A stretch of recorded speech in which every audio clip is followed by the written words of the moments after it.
आज यानी कि 10 मार्च को 5 विधानसभा चुनाव जो हुए थे पिछले कुछ समय से, उनके आज रिजल्ट है, जिसमें से 4 में ऐसा लग रहा है कि बीजेपी सरकार बनाएगी। 2 तो कंफर्म है जहाँ तक मुझे याद है, उत्तर प्रदेश और उत्तराखंड में। गोवा में भी ऑलमोस्ट कंफर्म है इंडिपेंडेंट का, अगर अपने को साथ मिल जाता है तो, और मणिपुर में भी। पंजाब में आम आदमी पार्टी सरकार बना रही है, जो कि अच्छी बात है कांग्रेस मुक्त भारत के लिए।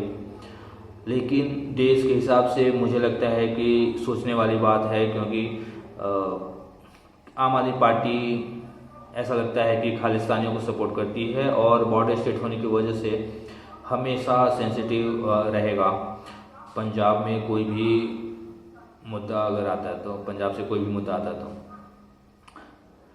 तो एक एक करके, मैं एक्चुअली उत्तर प्रदेश से हूँ, तो मैं सोच रहा हूँ कि क्यों ना उत्तर प्रदेश के बारे में थोड़ी बहुत बात की जाए। जैसे आप सब जानते हैं कि आज उत्तर प्रदेश में बीजेपी जीत गई।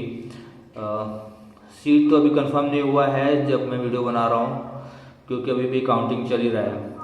लेकिन मेजॉरिटी के साथ बीजेपी वापस से सत्ता में आई है। बहुत सारे उलटफेर भी हुए हैं, उलटफेर में मैं नहीं जाऊँगा।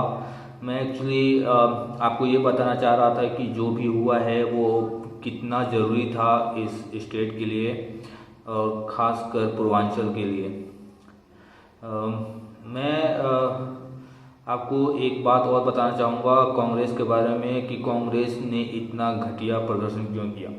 कांग्रेस ने अपना प्रेसिडेंट बनाया एक ऐसे आदमी को जिसका इलेक्शन था 6वें चरण में, और वो इंसान पहले 5 और 6ठे चरण तक अपने गृह नगर से बाहर गया ही नहीं किसी दूसरे कैंडिडेट के प्रचार के लिए।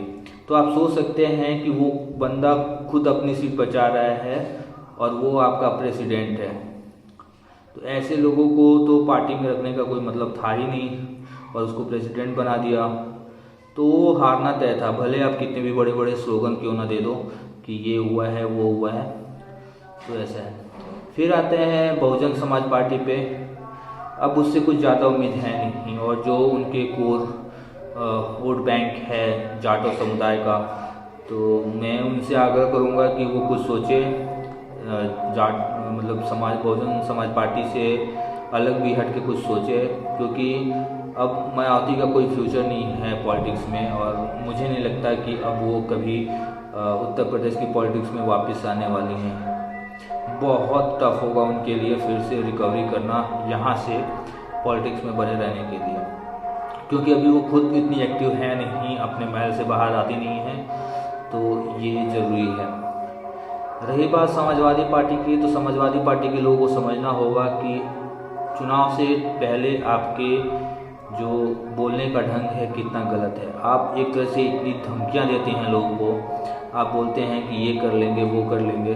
तो भाई जो लोग परेशान थे आपके राज्य में, उन्हें ऐसा ही डर लग रहा था कि वापस से सेम ही कंडीशन होने वाला है, तो वो आपके लिए बहुत बड़ा एक निगेटिव फैक्टर साबित हुआ आपके वोट बैंक के लिए।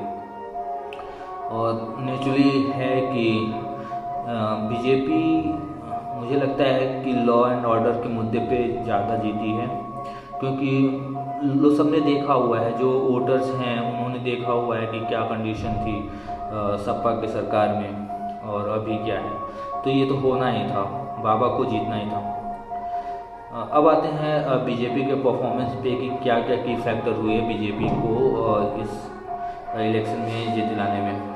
सो पहला डेफिनेटली जो सबसे बड़ा फैक्टर हमेशा होता है बीजेपी को, अभी कुछ समय से जो बीजेपी को जिताने में मदद करता है वो है अपने प्रधानमंत्री नरेंद्र मोदी जी।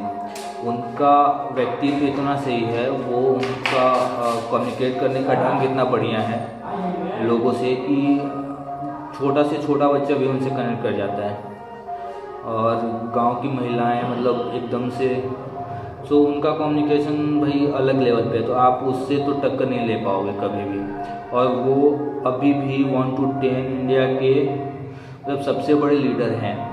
आप मानो या ना मानो, आप इस पर बहस कर सकते हो, करो, कोई फ़ायदा नहीं होगा उसका। दूसरा योगी जी का चेहरा इतना भी स्ट्रांग है, और ख़ासकर जो उनका हार्ड लाइन हिंदुत्व का की जो बातें होती हैं, जो वो बोलते हैं बिना सोचे, मतलब बिना शर्माए, सोचे तो सोचते ही होंगे, बिना शर्माए जो वो बोलते हैं वो बहुत लोगों को अट्रैक्ट करता है, इंक्लूडिंग मी। सो क्योंकि बहुत उसमें लाग लपेट नहीं होता है, तो वो बहुत से ही मतलब है, और उससे बहुत जल्दी लोग कनेक्ट करते हैं। जो यूथ है वो कनेक्ट कर जाता है, जो वो ये फेस कर रहा है, वो प्रॉब्लम जो फेस कर रहा है। ऊपर से लॉ एंड ऑर्डर का जो उन्होंने किया हुआ है वो बेहतरीन है, और उससे जो महिलाएं हैं, जो लड़कियां हैं, और जो खासकर जो फर्स्ट टाइम वोटर जो स्कूल में हैं और स्कूल के मतलब अभी ग्रेजुएशन में प्रवेश किया उन्होंने, तो उन्होंने देखा हुआ है, इसको फेस किया हुआ है जो भी इशू है। तो ये मुद्दे हैं जिनकी वजह से। और दूसरा, जब ये सब जब समाजवादी पार्टी के नेता और जो कार्यकर्ता हैं, जब उनके बड़बोलेपन चालू हुए, तो पब्लिक ने इसको खुद का इलेक्शन बना लिया। कि पब्लिक ये सोचने लगी कि भाई मतलब अगर बीजेपी वापस से सरकार नहीं बनाती है तो उनके लिए कितना टफ हो जाएगा सर्वाइव करना, रहना। और बंगाल को उन्होंने देखा हुआ है, बंगाल में जैसे हिंसा होती है, तो उस हिसाब से तो मेरा तो यही मानना है कि बीजेपी ने बहुत से परफॉर्मेंस किया, और अगर योगी जी ऐसे ही चलते रहे तो उम्मीद करेंगे कि वो प्रधानमंत्री भी बने, बट वो बहुत दूर की कहानी है, क्योंकि मोदी जी खुद ही बहुत अच्छा कर रहे हैं। जय हिंद।